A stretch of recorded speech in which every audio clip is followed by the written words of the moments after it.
Hey everyone, today we're going to be creating an Internet of Things project, and we're going to be using a Node.js and this Arduino in order to be able to create this project, right? So we serve up an HTML page here with a color wheel on it, and we hook that color wheel up with WebSockets in real time here, and we're able to change the color of the LED on the Arduino from our phone based on what we pick on the color wheel.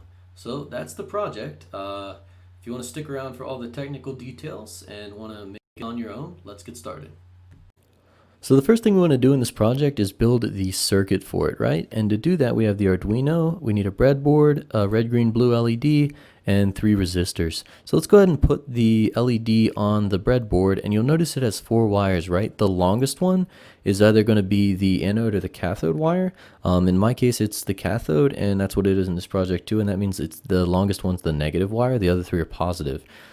Yours could be positive and the other 3 are negative. You want to check that, and to do that, there's a video in the appendix of this playlist that you can go to and learn how to check your LED to see if it has a common anode or cathode.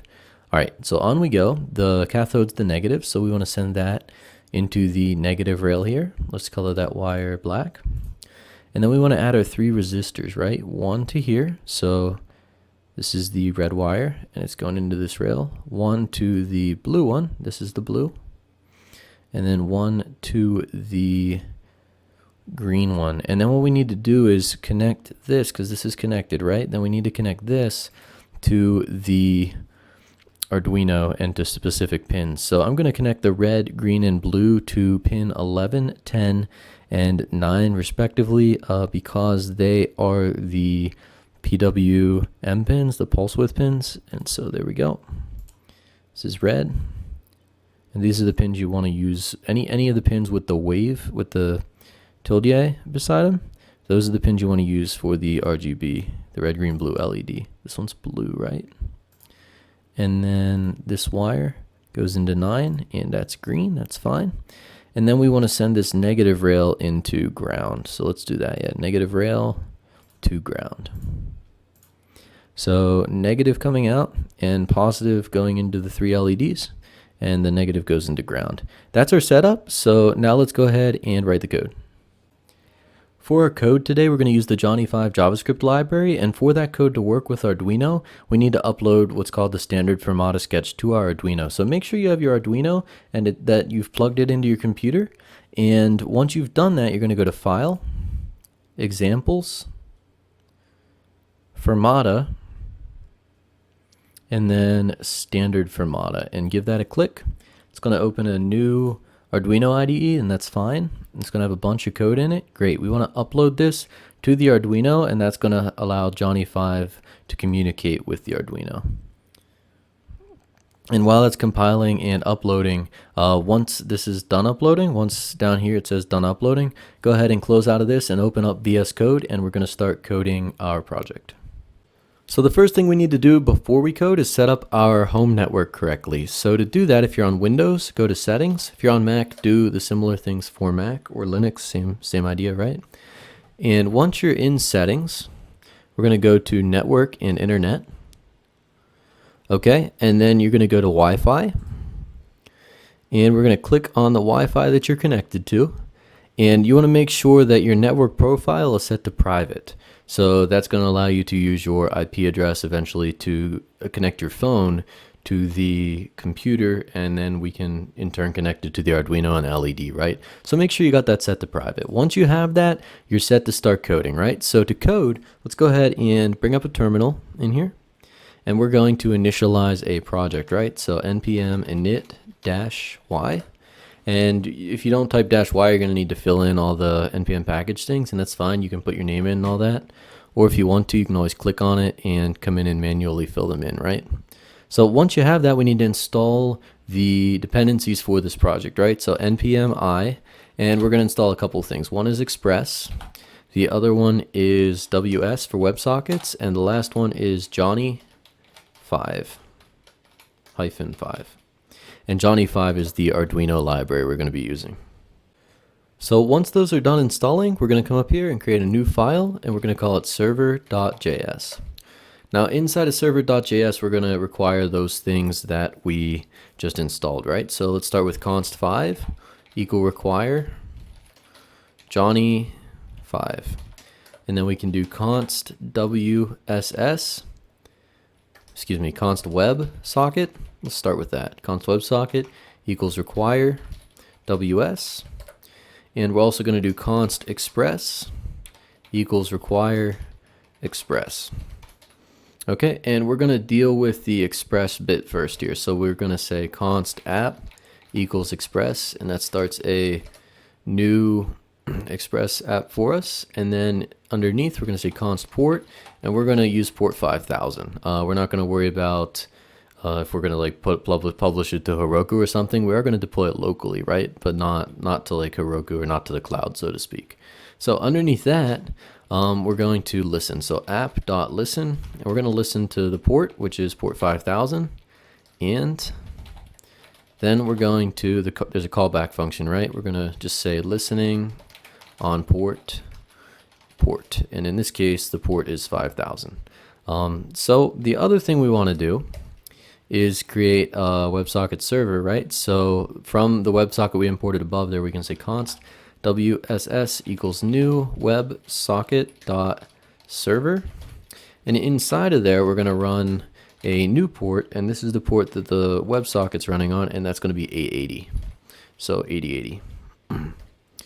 Once we have those things, we're going to, actually let's go above app.listen here. We're going to say app.use, and we're only going to have one URL endpoint for this, and that's going to be just the / the main endpoint, and we're going to say express.static,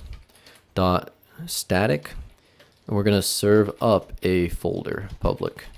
And the folder that we're serving up is going to have an HTML and index.js in it, right? So for now, let's go ahead and create a public folder, public.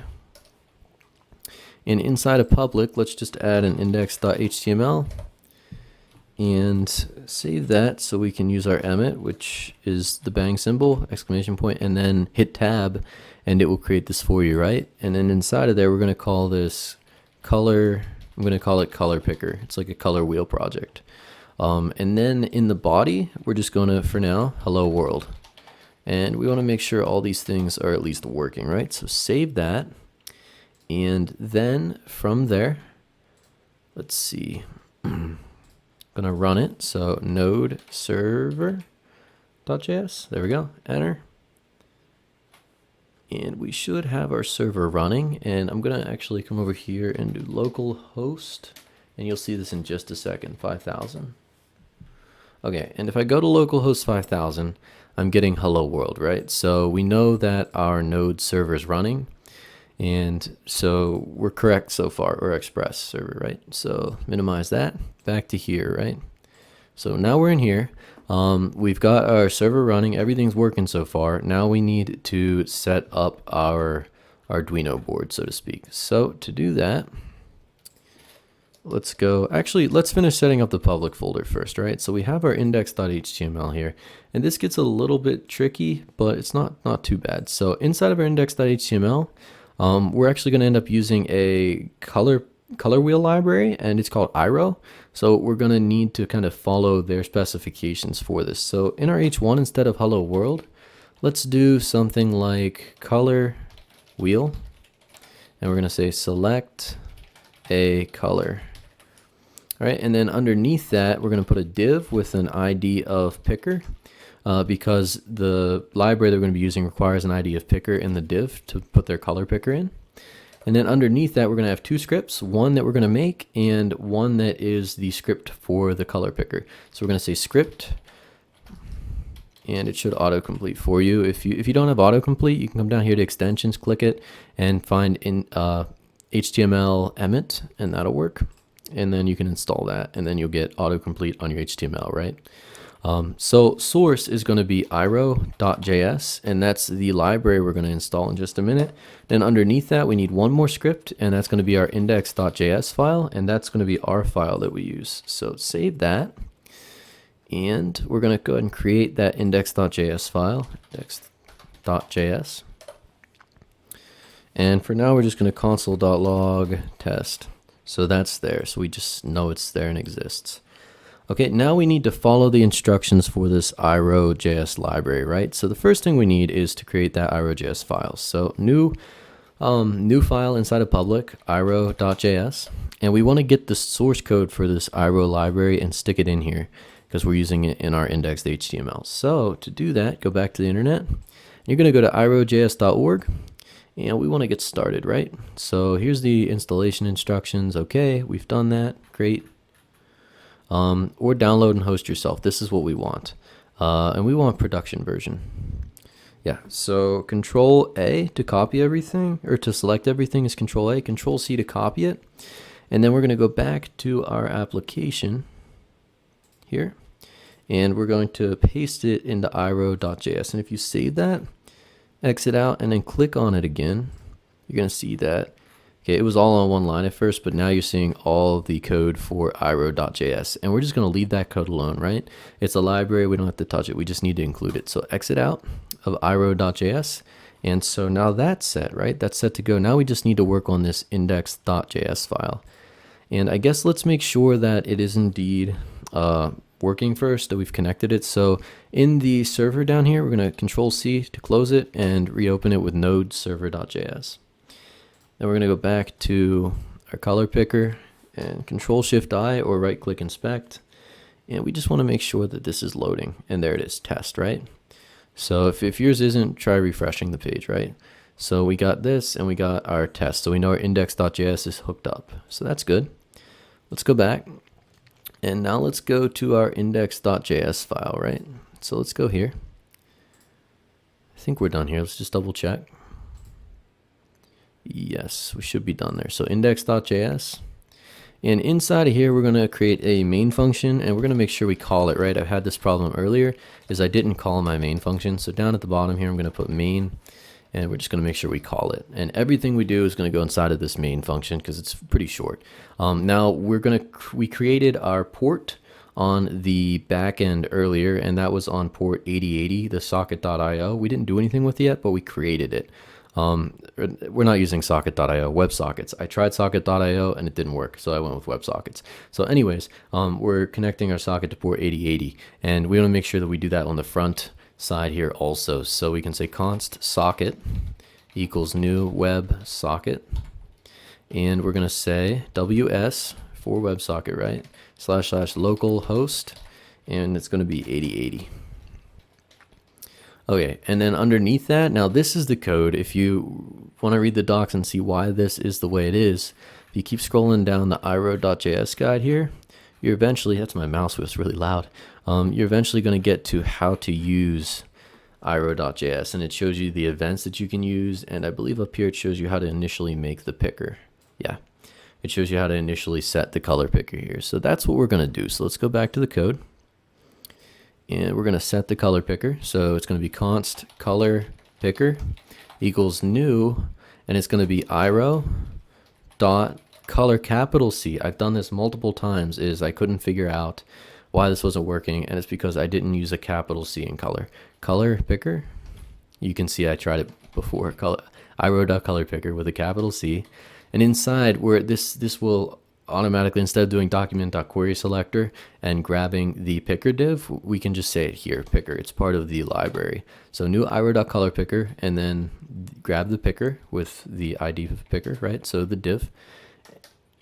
And we're going to create a new picker with a width of 320 pixels. Why 320? It works well on pretty much all mobile devices. So we're starting mobile first, and then we don't have to change it for desktop either because it's not bad on desktop. It looks decent. So underneath, we're going to set the initial color to white. So it's just FFF, oops, need string, FFF, FFF, and that's the hexadecimal color.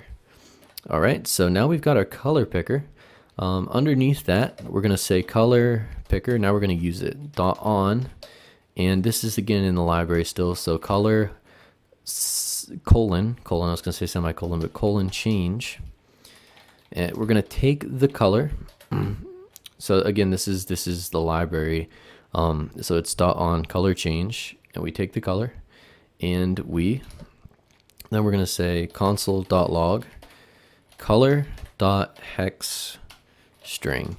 And the hex string is the 6-digit hexadecimal number for the color, right? And also note that that includes the hash. So it includes this, includes all this. All right. And underneath that, then we're going to say socket.send. If you're confused about the socket library also, go to Google WS, npm WS library, and it'll come up with the WebSocket library. So socket.send color.hex string. So we're logging the hex string and we're also sending it. Okay, that's it for this file. So Control S to save it. We're going to head over to our server again. And now that we've got the front end done, right, we've got the HTML, we got the JS, and we included our IRO library. Now we need to set up the back end, which is just a little bit more work, and that's fine. So underneath app.listen, we're going to create our main function in this file. So function main. And inside of our main function, we want to do two things. We want to set an LED, then we want to pass that LED to a function that'll listen for changes on it. So it's going to look like this: const LED equals set LED. And then underneath, I'm going to say listen for changes, LED. Okay, so the first function here, set LED, we don't have it yet, but we're going to make it. It returns an LED, which we're going to pass to listen for changes, which doesn't return anything, it just listens. And again, I want to make sure I run that main function at some point, right? And to do that, we need to set up our Johnny 5 board. So let's close these in a little bit. And above the main function, I'm going to say 5.board.onReady. And once it's ready, we're going to run the main function. So 5.board.onReady, run the main function. And that is this function right here. Okay, and now we need to create this set LED function. So we need to set our LED using Johnny 5. So function set LED. Doesn't really take in anything, and we're going to say const LED equals new 5.L LED.RGB, all capitals. And then we need to set the pins for each one, right? If you remember from the circuit, I think we set it to pins 11, 10, and 9 respectively. So we're going to say pints. There we go, pins. Red, it's going to be 11. Blue is going to be 10. And then green will be 9. All right, so we set the pins on the LED.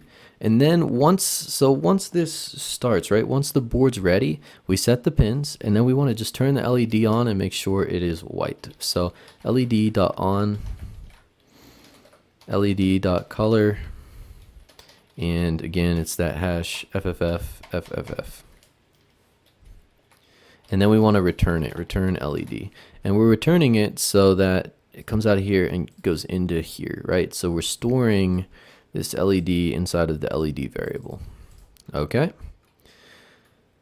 Now that we have set the LED, we pass it to listen for changes. And listen for changes is where we connect our WebSocket and we listen for any changes that come into the color. So save underneath set LED, we're going to say function listen for changes. And it takes in the LED, right? I'm gonna get rid of the terminal just for a minute so we have more room. Okay, and then WSS, which we have up here, remember, that's where we created our new WebSocket server. WSS, so WebSocket server.on, and on connection, again, this is part of the WS library, just head over to npm if you want to see all the details. On connection, we want to take our socket. It can take more than one argument, but for now we're just going to say socket. And we're going to console.log first that the socket's connected. So socket connected. And then underneath that, we're going to say socket.on. And we say on message. And again, message it's part of the library. So we need to say on message color. So on anything incoming, take the color that's incoming or the data. We know it's a color, so we're going to say color. And console.log the color. And once you've got this up and working, you can get rid of these console.logs if you want. I'm just putting them in there so we can kind of see it in action, right? And then underneath led.color, and we're setting it to the color that came in. led.color is part of the Johnny 5 library, right? And then this color that came in, we're passing it to this and setting it to this new color. Kind of like we did up here, except now it's coming in dynamically through the socket. Okay, so just add your semicolons if you'd like semicolons. If you're not, doesn't matter. You don't have to have them. It's JavaScript. So Control S to save. And I think we got everything we need. So let's try and run it. So bring the terminal back up. And we're going to say node server.js. Okay, and this available and connected is our Johnny 5 board is connected, which is great. You see the Arduino just lit up here, the LED lit up, right? So we know that's working. We're gonna go to, let me just get to it here and then I'll bring it back on. I think it's localhost, and I believe we're connected to port 5000, right? Yep, so if you go to localhost 5000, you're gonna see our color wheel we added with iro.js. We're gonna see our h1 tag. And so this is the library, the iro library, right? And then when we move this will in turn move the light on our LED. So you're going to notice it gets red. If I click over here, instantly blue, instantly green, a little hard to see on there, then yellow, back to red, and do like a hot pink also. Okay, and if you drag it around, you can see the color changing. All right, and if you want to use this on any device in your home, right, not just your computer. So right now I'm running this localhost 5000 locally on my computer, right? So it's here, and my Arduino is connected to my computer so I can use Johnny 5, cool. But what if I wanna use this HTML page here to change this from my phone or something like that? I can do that. You still need to keep the Arduino connected to the computer because Johnny 5 is too big, JavaScript's too big to fit on this Arduino. So leave the Arduino connected, but this software part is going to be on our phone, and we can control this LED from our phone, right? And that's as simple as changing one thing. And we already did the prerequisite for it earlier, which was change our network settings to private. I struggled with that for about probably an hour, figuring out why it wouldn't work, right? So, and that's why you need to change your network settings to private. So you come in here. Well, first off, you want to open like a new PowerShell or something. So if you're on Windows, it's PowerShell or whatever your command prompt is. And if you're on Windows, I know this because I already did it. I'm not going to hit enter because I don't need my IP address everywhere. But ipconfig will get you your IP address, and you want IPv4 specifically. So find your IPv4 address. Okay, so hit enter on that, find your, and it's going to give you some different displays there. Find IPv4, and that's the IP address you want, right? And then you're going to take that IP address, you're going to go into your VS Code, you're going to go to your index.js. This is the one that's served in the public folder, and instead of localhost 8080 here, instead of that, you're going to put your IP address. So this is like your server IP address. You're going to put it here. And again, that's the IP address, IPv4 you found from PowerShell. So whatever it is here, I'm going to just make up one for now. This is not mine. I'm just going to say like 11.11.11.111. Say that's my IP address, right? So it would go right there. Just, oops, right here, just like that. Whatever yours is, put yours there. Okay, once you've done that, so I'm just going to back that up. Save it. And then you also notice that when we were changing the colors, right, you could see that they were being logged down here in real time. I forgot to mention that, right? So if I just come back here and I kind of move this again, I already exited out. But if you move this while you're running the server, right, the colors change real time and it logs them real time in the console here. Okay, so now you can close the server and reopen it one more time now that you've got your IP address in there, right? I don't right now. Again, you kind of saw mine at the beginning of the video on how that worked, how it all connected together. But now you should be able to go to your phone, type in the address that's here with the IP address. So you would say, just make sure I get it right. Let me check my phone here. Yeah, you would say, so it would be in your browser, you would type in your IP address. Let's say it's like, it was that 1.1 example. So 11.11.11.111, and then you would just say 5,000. So you would put that into your browser. Kind of like you'd, instead of localhost 5,000, you put that into your browser. And you can put it in on your computer, your phone, your tablet, whatever it is, and it will bring up your color wheel, right? Providing that you have the server running, it'll bring up your color wheel, and you'll be able to control your LED from your phone. So that's it. That's the project. Thanks for watching. Hope you enjoyed the video. If you want more Internet of Things projects and more things like this, please subscribe, like the video. Thanks. Take care. We'll see you soon. Bye.